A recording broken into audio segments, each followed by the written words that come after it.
When my son passed away, I felt a hole in my soul that could never be filled.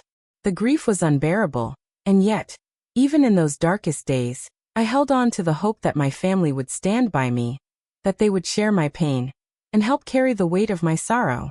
But instead, my parents made a choice that cut deeper than any loss I had ever endured.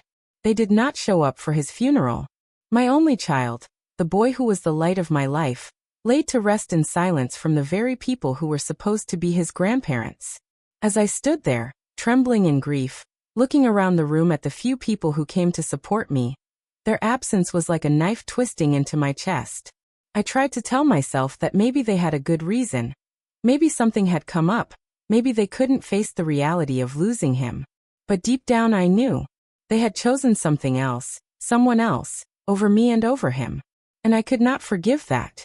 Days turned into weeks, and I drowned in the loneliness of my grief. Every corner of my home was filled with reminders of my son. The toys he played with, the clothes he would never wear again, the little drawings he made that still hung proudly on the fridge. And while I struggled to pick up the pieces of my life, my parents stayed silent. No calls, no visits, no condolences. Just silence. I had raised my son without much help from them, and maybe I shouldn't have been surprised. They had always favored my sister, always put her needs and her happiness above mine. I was used to being the afterthought, but this was different.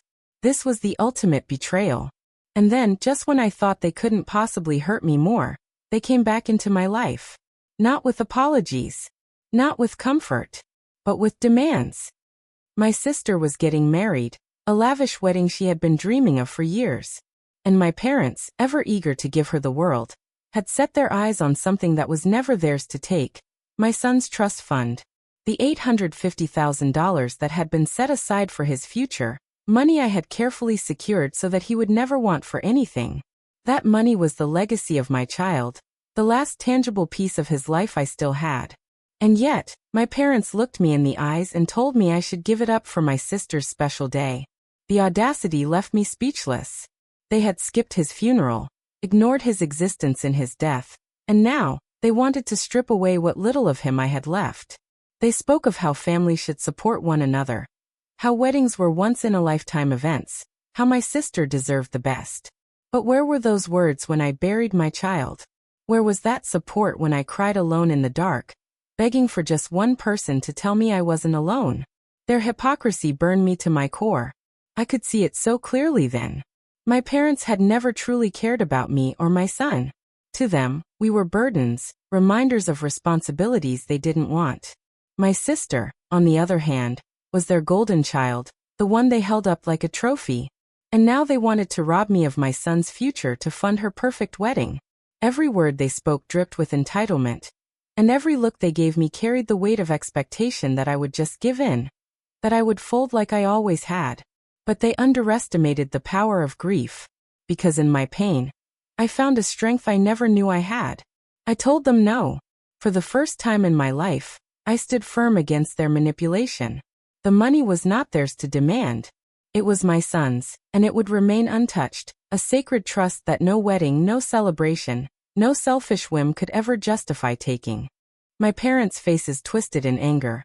My sister cried as though I had ruined her life, and I felt the full weight of their judgment pressing down on me. But I didn't waver, because I knew that giving in would mean betraying my son all over again. They tried every tactic after that. Guilt, shame, threats of cutting me off completely. But what more could they take from me that they hadn't already? They had taken my sense of family, my faith in their love, my hope for their support.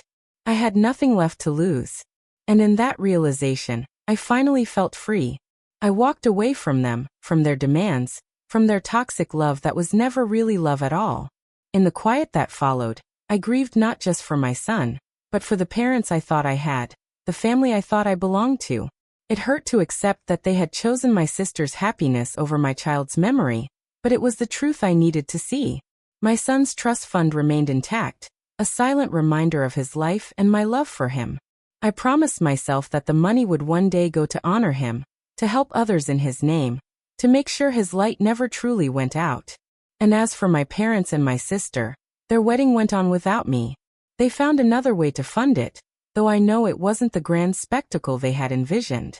I heard about it through whispers, pictures online, little reminders that life goes on even when people choose betrayal.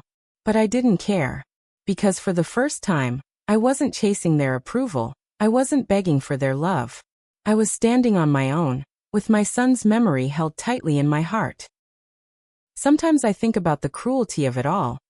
How parents could abandon their grieving child, how they could place a wedding above a funeral, how money could mean more to them than blood. But then I remind myself that their choices revealed who they truly were. And though it hurts, it also sets me free.